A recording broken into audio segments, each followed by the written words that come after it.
ಓಂ ಶಾಂತಿ. ನಮಸ್ಕಾರ ಅಣ್ಣಂದಿರೇ, ಅಕ್ಕಂದಿರೇ.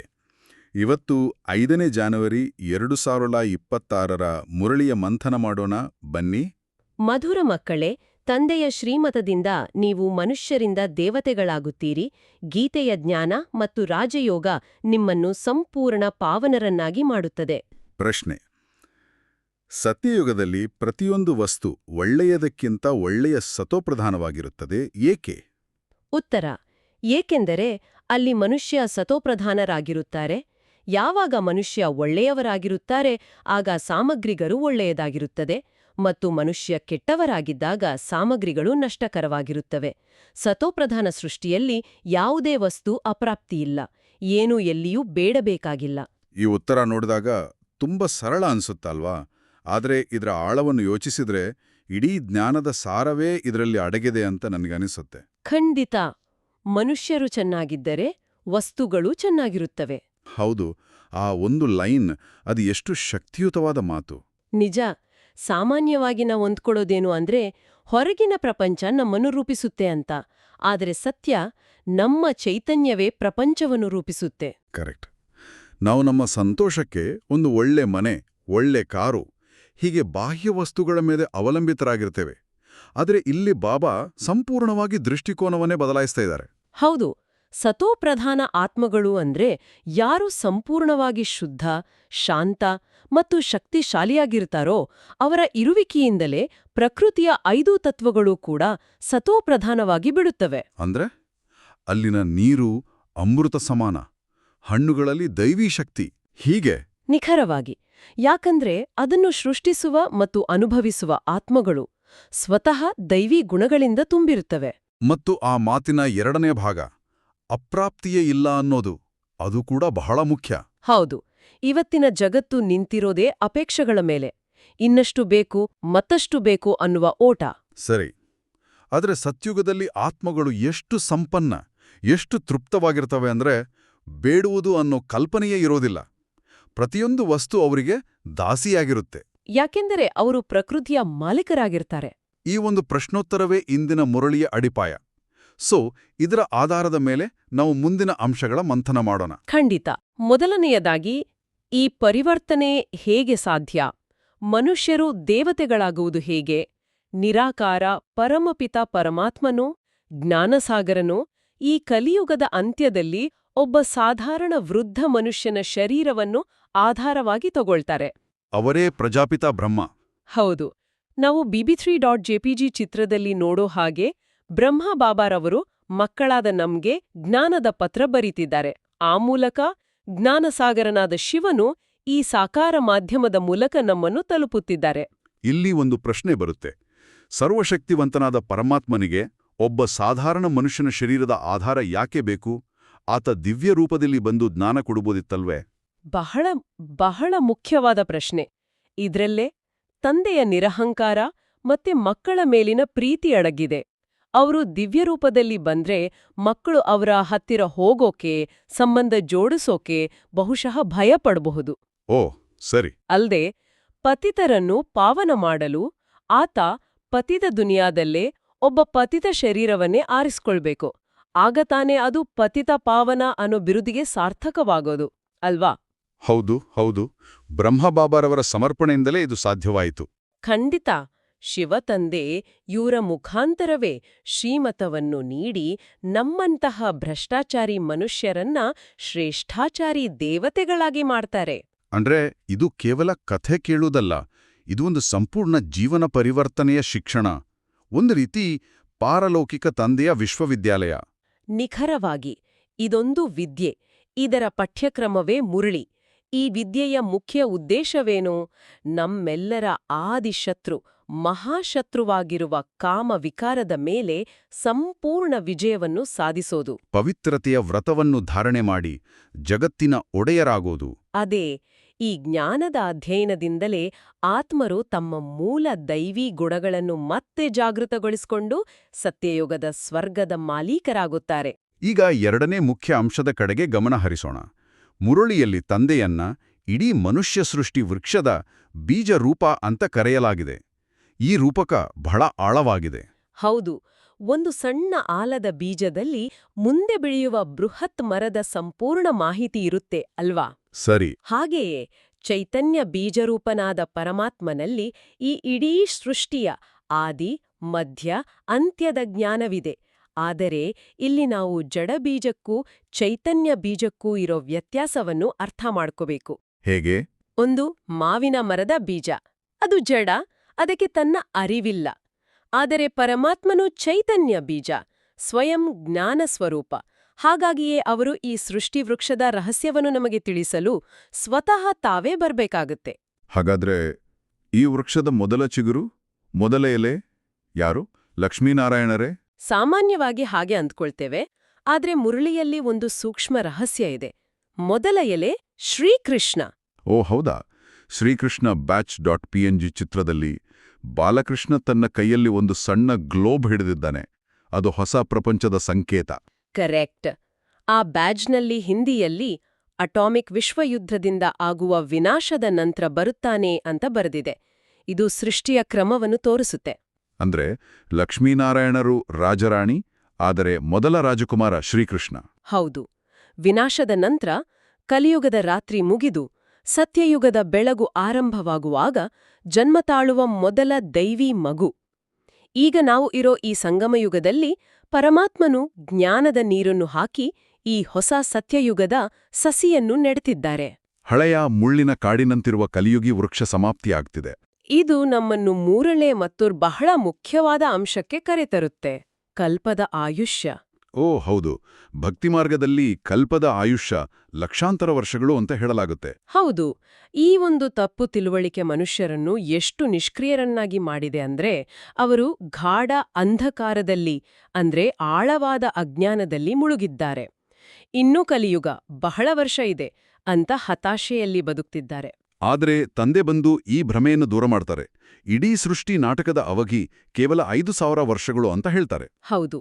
ಅದರಲ್ಲಿ ಸತ್ಯ, ತ್ರೇತ, ದ್ವಾಪರ, ಕಲಿಯುಗ ಅಂತ 4 ಸಮಾನ ಭಾಗಗಳು, ತಲಾ 1850 ವರ್ಷಗಳು. 5000 ವರ್ಷಗಳ ಹಿಂದೆ ಇದೇ ಭಾರತ ಭೂಮಿಯಲ್ಲಿ ಸ್ವರ್ಗವಿತ್ತು, ಆದಿ ಸನಾತನ ದೇವಿದೇವತಾ ಧರ್ಮವಿತ್ತು ಅಂತ ತಂದೆ ನೆನಪಿಸ್ತಾರೆ. ಹೌದು.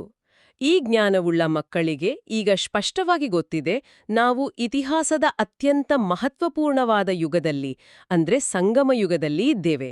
ಇದು ಹಳೆ ಪ್ರಪಂಚದ ವಿನಾಶ ಮತ್ತು ಹೊಸ ಪ್ರಪಂಚದ ಸ್ಥಾಪನೆಯ ಸಮಯ. ನಿಖರವಾಗಿ ಈ ಜ್ಞಾನ ನಮಗೆ ಇಡೀ ಪ್ರಪಂಚದ ಆಧ್ಯಾತ್ಮಿಕ ನಕ್ಷೆನ ಕೈಗಿಟ್ಟಂದೆ. ಓಂ ಶಾಂತಿ, ಸ್ವಾಗತ. ಈಗ ನಾವು ಮುರಳಿಯ ಮುಂದಿನ ಭಾಗಕ್ಕೋಗೋಣ. ಈಗ 4ನೇ ಪಾಯಿಂಟ್ನಿಂದ ಮುಂದುವರಿಯೋಣ. ನಾವು ಸೃಷ್ಟಿಚಕ್ರ ಮತ್ತು ಕಲ್ಪದ ಆಯುಷ್ಯದ ಬಗ್ಗೆ ಮಂಕನ ಮಾಡ್ತಾ ಇದ್ವಿ. ಈ ಹಳೆ ಜಗತ್ತು ವಿನಾಶ ಆಗುತ್ತೆ ಅಂದ್ರೆ ಅದರ ಚಿಹ್ನೆಗಳೇನು? ಇಲ್ಲೇ 4ನೇ ಪಾಯಿಂಟ್ ಬರುತ್ತೆ. ವಿಜ್ಞಾನ ಮತ್ತು ಮಾಯೆಯ ಆಡಂಬರ. ಹೌದು, ಇಂದಿನ ವಿಜ್ಞಾನದ ಪ್ರಗತಿ ನೋಡಿದ್ರೆ ಬೆರಗಾಗುತ್ತೆ. ಆದರೆ ಅದೇ ವಿಜ್ಞಾನದ ಬುದ್ಧಿವಂತಿಕೆ ಬಳಸಿ ಮನುಷ್ಯ ಅಣ್ವಸ್ತ್ರಗಳಂತಹ ಮಹಾ ವಿನಾಶಕಾರಿ ಶಸ್ತ್ರಗಳನ್ನು ತಯಾರಿಸಿದ್ದಾನೆ. ಇಲ್ಲಿ ತಂದೆ ಬಳಸೋ ಪದ ಬಹಳ ಗಮನಾರ್ಹ. ಮಾಯೆಯ ಆಡಂಬರ ಅಂತಾರೆ. ಮಾಯೆಯ ಆಡಂಬರ. ಹೌದು. ವಿಜ್ಞಾನದ ಸಾಧನೆಗಳನ್ನು ಅವರು ಆಡಂಬರ ಅಥವಾ ಕ್ಷಣಿಕವಾದ ಪ್ರದರ್ಶನ ಅಂತಾರೆ. ಯಾಕಂದ್ರೆ ಈ ಸೌಲಭ್ಯಗಳು ಅಲ್ಪಕಾಲದ ಸುಖ ಕೊಡ್ತವೆ, ಆದ್ರೆ ಅವುಗಳ ಹಿಂದೆ ಇರೋ ಅಪಾಯಗಳು ಮಹಾದುಃಖವನ್ನು ತರ್ತವೆ. ವಿನಾಶದ ಸಮಯದಲ್ಲಿ ಇದೇ ವಿಜ್ಞಾನ ಮಾನವಕುಲಕ್ಕೆ ಮಾರಕವಾಗುತ್ತೆ. ಅಂದ್ರೆ ಜ್ಞಾನ ಮತ್ತು ವಿಜ್ಞಾನದ ನಡುವಿನ ವ್ಯತ್ಯಾಸವನ್ನು ನಾವು ಸ್ಪಷ್ಟವಾಗಿ ನೋಡ್ಬೋದು ಅಲ್ವಾ?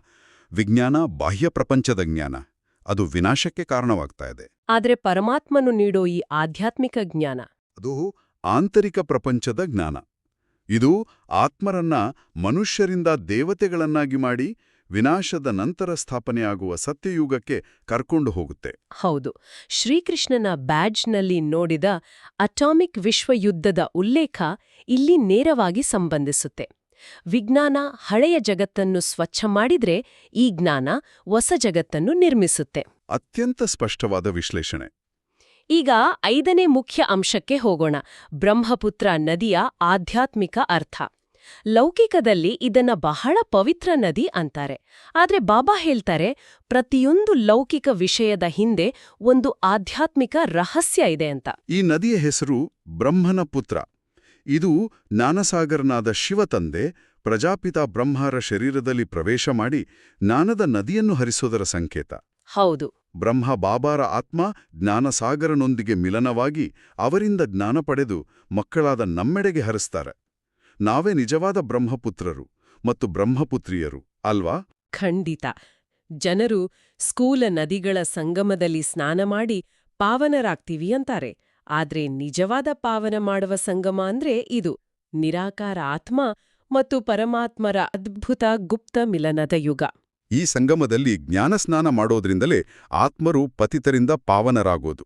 ಸರಿ, ಈಗ ನಾವು 6ನೆಯ ಮತ್ತು ಅಂತಿಮ ಅಂಶಕ್ಕೆ ಬಂದಿದ್ದೇವೆ. ಇದು ನಮ್ಮ ಆರಂಭದ ಪ್ರಶ್ನೆ ಉತ್ತರಕ್ಕೆ ನಮ್ಮನ್ನು ಮರಳಿ ಕರ್ಕೊಂಡು ಹೋಗುತ್ತೆ. ಸತ್ಯಯುಗದಲ್ಲಿ ಎಲ್ಲವೂ ಸತೋಪ್ರಧಾನ, ಯಾಕಂದ್ರೆ ಅಲ್ಲಿನ ಮನುಷ್ಯರೇ ಸತೋಪ್ರಧಾನ.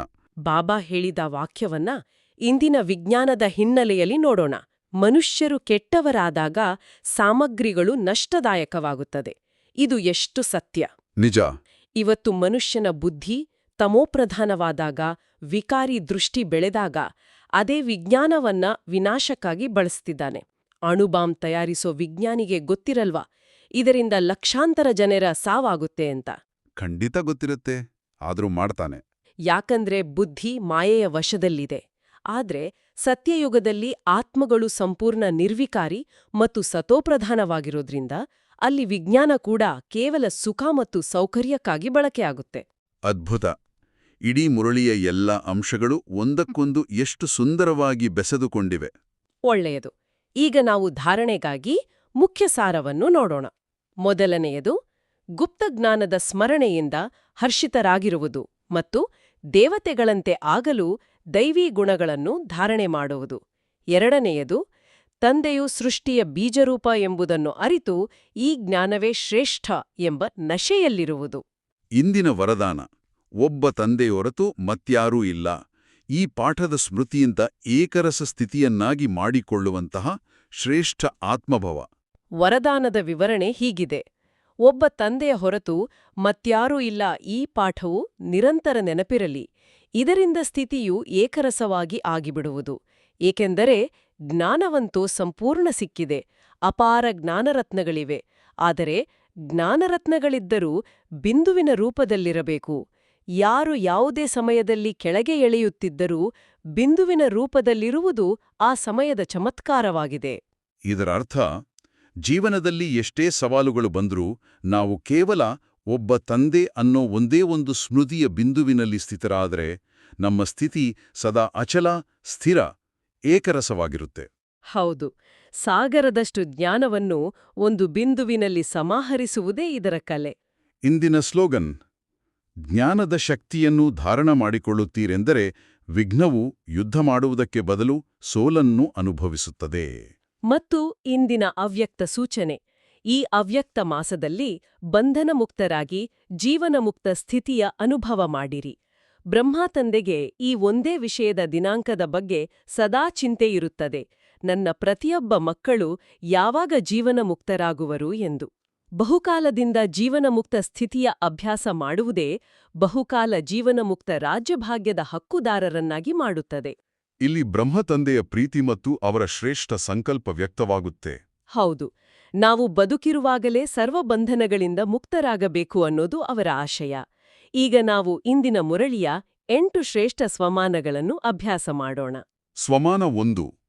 ನಾನು ತಂದೆಯ ಶ್ರೀಮತದಂತೆ ನಡೆದು ಮನುಷ್ಯನಿಂದ ದೇವತೆಯಾಗುತ್ತಿರುವ ಶ್ರೇಷ್ಠ ಆತ್ಮನಾಗಿದ್ದೇನೆ. ಸ್ವಮಾನ 2. ನಾನು ಸತ್ಯ ಗೀತಾ ಜ್ಞಾನ ಮತ್ತು ರಾಜಯೋಗದಿಂದ ಸಂಪೂರ್ಣ ಪಾವನ ಆತ್ಮನಾಗಿದ್ದೇನೆ. ಸ್ವಮಾನ 3. ನಾನು ಕಾಮ ಮಹಾಶತ್ರುವಿನ ಮೇಲೆ ಜಯಗಳಿಸಿರುವ ಜಗಜ್ಜೀತ್ ಆತ್ಮನಾಗಿದ್ದೇನೆ. ಸ್ವಮಾನ 4. ನಾನು ಒಬ್ಬ ತಂದೆಯ ಹೊರತು ಮತ್ತಾರೂ ಇಲ್ಲ ಎಂಬ ಈ ಪಾಠದ ಸ್ಮೃತಿಯಿಂದ ಏಕರಸ ಸ್ಥಿತಿಯಲ್ಲಿರುವ ಆತ್ಮನಾಗಿದ್ದೇನೆ. ಸ್ವಮಾನ 5. ನಾನು ವಿಘ್ನಗಳ ಜೊತೆ ಯುದ್ಧ ಮಾಡುವ ಬದಲು ಅವುಗಳನ್ನು ಸೋಲಿಸುವ ಜ್ಞಾನಸ್ವರೂಪ ಆತ್ಮನಾಗಿದ್ದೇನೆ. ಸ್ವಮಾನ 6. ನಾನು ಗುಪ್ತ ಜ್ಞಾನದ ಸ್ಮರಣೆಯಲ್ಲಿ ಸದಾ ಹರ್ಷಿತವಾಗಿರುವ ಭಾಗ್ಯಶಾಲಿ ಆತ್ಮನಾಗಿದ್ದೇನೆ. ಸ್ವಮಾನ 7. ನಾನು ಸರ್ವಬಂಧನಗಳಿಂದ ಮುಕ್ತನಾಗಿರುವ ಜೀವನಮುಕ್ತ ಆತ್ಮನಾಗಿದ್ದೇನೆ. ಸ್ವಮಾನ 8. ನಾನು ಕಲ್ಪವೃಕ್ಷದ ಚೈತನ್ಯ ಬೀಜರೂಪ ತಂದೆಯೊಂದಿಗೆ ಸಂಬಂಧ ಹೊಂದಿರುವ ಮಾಸ್ಟರ್ ಬೀಜರೂಪ ಆತ್ಮನಾಗಿದ್ದೇನೆ. ಅಣ್ಣಂದಿರೆ, ಅಕ್ಕಂದಿರೆ, ಈ ಮುರಳಿಯನ್ನು ಇಡೀ ದಿನದಲ್ಲಿ ಅನೇಕ ಬಾರಿ ರಿವೈಸ್ ಮಾಡೋಣ. ಬಾಬಾರವರು ಕೊಟ್ಟಿರುವ ಶ್ರೇಷ್ಠ ಸ್ವಮಾನದಲ್ಲಿ ಸ್ಥಿತರಾಗೋಣ, ಬಾಬಾ ಕಲಿಸಿದ ಡ್ರಿಲ್ ಮಾಡೋಣ ಮತ್ತು ಯಾವಾಗ್ಲೂ ಫೈನಲ್ ಪೇಪರ್ ಪಾಸ್ ಮಾಡಲು ಎವರ್ ರೆಡಿಯಾಗಿರೋಣ. ನಿಮ್ಮ ಜೀವನ ಅತ್ಯುತ್ತಮವಾಗಲಿ ಎಂದು ಸದಾ ಹಾರೈಸ್ತೇವೆ. ಒಳ್ಳೆಯದು. ಓಂ ಶಾಂತಿ. ನಾನು ಒಬ್ಬ ತಂದೆಯ ಹೊರತು ಮತ್ಯಾರೂ ಇಲ್ಲ. ಈ ಸ್ಮೃತಿಯಿಂದ ಏಕರಸ ಸ್ಥಿತಿಯಲ್ಲಿರುವ ಶ್ರೇಷ್ಠ ಆತ್ಮ